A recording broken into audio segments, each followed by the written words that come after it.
Today on Whiskey Weed Women, we're gonna take all this and turn it into this. My house too, Steve!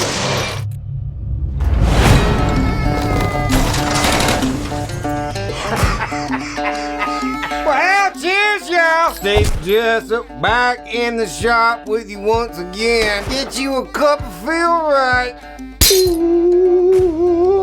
I like it when my beer is smoked. We're gonna do something a little different today. Normally the builds on the show we do are purely for fun. I don't really care how well they work always or look. It's just the fun of doing it. But today, we gonna get serious and I'm gonna show you how I build stuff that I'm gonna use around the house or here in the shop.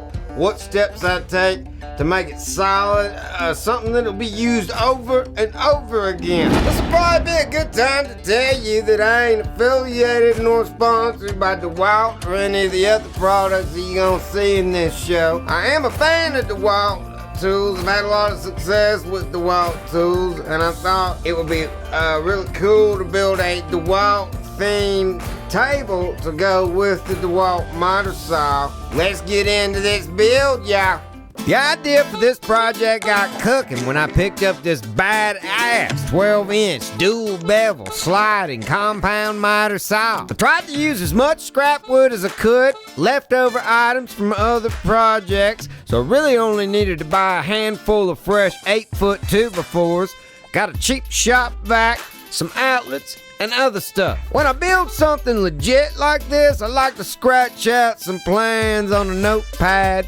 If you want to take a closer look at these, they're on my website at iknowmyrights.com. Once you got everything laid out on paper, you can cut up all you would at once. Alright, that's enough cutting. Y'all know how a saw works.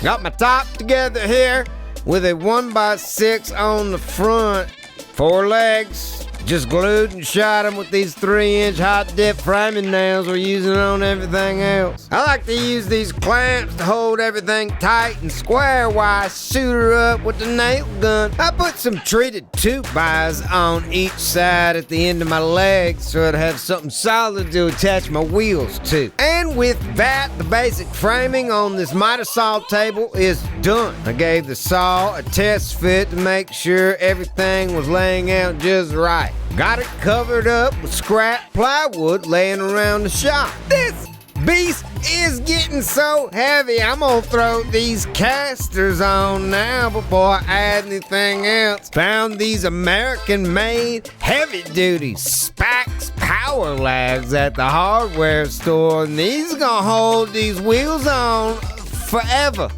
Now it's time to trick this table out. This is gonna be my shelf for the onboard hidden shop vac.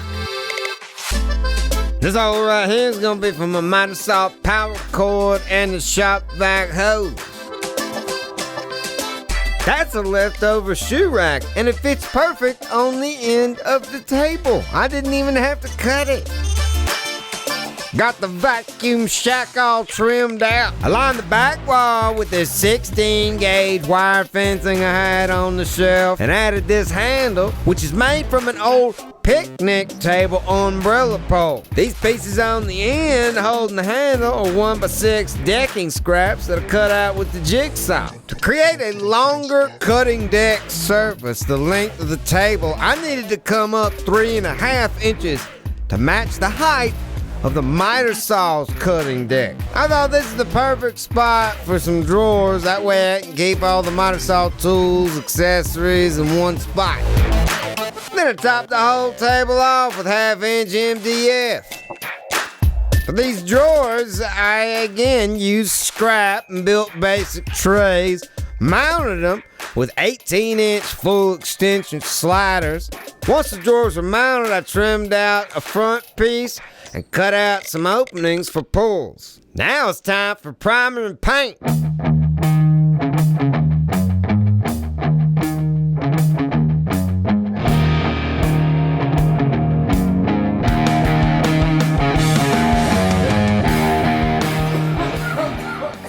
Once everything was coated in primer, I masked off all the parts that's gonna be yellow and cut in some of the tricky spots of black with a spray can. Then I rolled the rest out, and for a few contrast pops, I covered the fronts of the doors in black too. Painting tricks. Check this out. When you get down to the last part of your paint, don't store it in the paint can. Just put it in something like this, old ketchup bottle, syrup bottle, mustard, where it's good. Something with a squeeze and a cap. That way you can do quick touch-ups. Squirt you a little there, tap tap, and get your touch-ups done quick and easy. Paint tips! And one of the final touches to help take it to the next level, I added some official DeWalt logo transfer stickers. With the painting complete, I added the electrical system and a few other goodies. And that Mitre Salt table was complete. I can't believe how good this thing came out. 7 feet long, 24 inches wide, slides through any door easily. Let's take a closer look at some of the final details on this Mitre Salt table, y'all.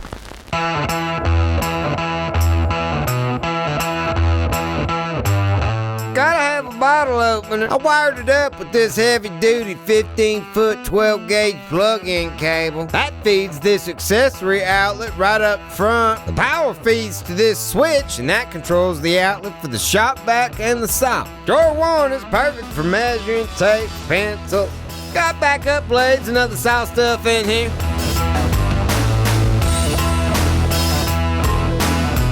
Added a full fence all the way across. This front panel folds down. You can use this area however you want. I plan on making it a scrap bin. Who am I kidding? I'll probably put a mini fridge in there too. Those old shoe racks detailed out the ends of this table great, and they let the light in through the slats. I'd like to say a special thanks to no one at all. Me, Steve Jessup. I paid for everything. I did all the work myself. Feels good, y'all. Get out in your shops, your garage, and build something and impress yourself with what you can do. Look at that. Look what I made. Hell yeah. I'll see you on the next one. I got shit to do.